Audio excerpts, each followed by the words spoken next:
And the new XPS 15 has been released, and while most people will be comparing it to the new MacBook Pro, I think its biggest competitor is itself. And the reason I say that is because they're still selling the old XPS 15 but at a cheaper price, and that isn't a bad thing. But before we get going, guys, if you could subscribe to my channel below and turn on that notification icon, that would be great. So at the time of recording this, there wasn't a big choice of XPS 15s that have been released, but there are 4 or 5 to choose from. And what I've done is I've picked one from the new range and one from the old range, and we're going to do a slight comparison to see what you get for your money. So the 2 XPS 15s that I have chosen are the old XPS 15 with the i9 processor, 32GB of RAM and the 1TB hard drive. Now this is the 4K OLED panel. Now the new one, I have chose the i7 10th generation with 32GB of RAM and the 1TB hard drive, and that is the closest I could get at the moment to that i9, but there are some differences in specs and price. So before we go any further, both machines are going to be fantastic, by the way. There is no wrong answer in purchasing these machines. One isn't necessarily better than the other, they're just going to be different from one another, but they both can bring something that the other can't. So looking at the displays on them, which I think a lot of people will be drawn to, the new XPS 15, I mean, come on, that is a joy to look at. I mean, those bezels are so tiny. And the benefit of that, it means that the new XPS 15 is in a much smaller body, not obviously not that big, but it is in a smaller body, slightly more compact and easier to travel with. And yes, it does come in 4K, but this is where it gets interesting. There is no OLED version. For that, you have to go to the old XPS 15. Now, that one is obviously slightly bigger. The bezels are slightly thicker, especially at the bottom, but you do get that 4K OLED panel, which it's not comparable to the new one. I mean, it is better. It is better. The new one is going to be fantastic, but OLED just has brighter colours, deeper blacks. It's just a joy to behold. But both panels will be fantastic. And spec wise, there's not that much in it. Yes, they both come with 32GB of RAM, and yes, the new one is slightly faster at 2900 MHz.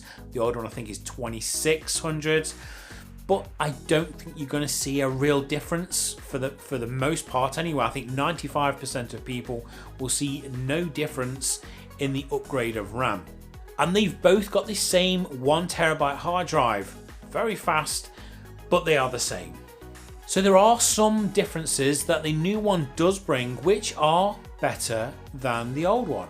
For example, the trackpad on the new one is just so much bigger. It's just nice. Now, people have been calling for a bigger trackpad for a long time, and it's nice to see that they are doing that.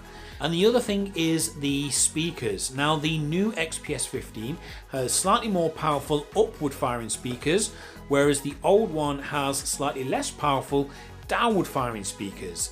Now, a lot of YouTubers that have the XPS 15 have been saying how great they are and how much they've improved, which is important, but I do believe that it's not quite as important as it's made out to be. And I'll explain why. So if you are using it at home and you're sat at a desk, then if you're listening to music, for example, you're probably going to be listening to music through a smart speaker or maybe a Bluetooth speaker or your TV, not necessarily through your laptop. And if you're at a cafe or at the office, you're probably going to be listening through headphones. Now, there are going to be some circumstances where you do need to listen through the speakers. You may be in a hotel room, it may be part of a conference call or whatever. Yes, there is going to be a benefit from going for the new ones, but think about what your needs are and think, well, do I need those better speakers? But the biggest difference between these two is the price. Now, this is just a guideline because they change often, and in the last couple of days the prices and things have changed a little bit. But at the time of filming this, the new XPS 15 with the i7 processor is £2,500, but the older XPS 15 with the i9 processor was £2,300. So there's already a £200 saving there. And the cheaper, older XPS, that's with the 4K OLED screen. Now it's not touchscreen. So again, it's a compromise, but I don't think not having a touchscreen is a bad thing. I only think touchscreens for the most part are good on convertible 2-in-1s. On most laptops, it's neither here nor there.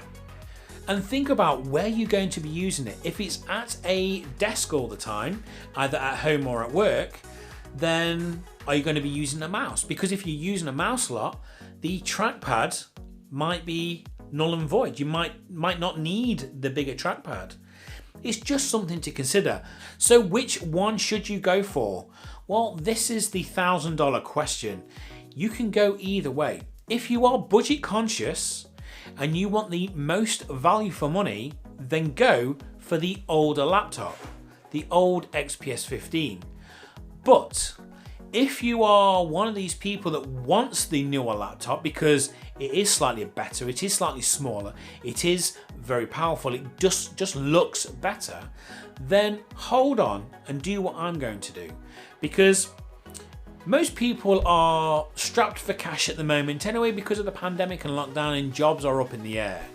So what I'm going to do is I'm probably going to buy the new XPS 15 maybe in the Black Friday sales. There are always sales then. And check out Dell's own website throughout the year. They often have massive sales, and they also offer a lot of interest-free options depending on where you live. I know, for example, last year on the Black Friday sale, the old XPS 15 was on sale for under £2,000, and you could pay that interest-free over 12 months if you qualified. Now, I know in the States, you can pay it off over 18 months interest-free. So that could spread the cost and make it more affordable. So just bear that in mind, that there are massive savings to be had. So if I can get the new XPS 15, hopefully with an i9 if it comes out, in November with 20% off, all of a sudden that is a bit of a steal. So I'll leave you with this. What would you do? Are you wanting one now, or are you willing to wait? So guys, if you found this useful, then hit that like button. If you didn't find it useful, double tap that dislike button. And if you've really enjoyed my company today, then consider subscribing to my channel below. And guys, I'll see you next time.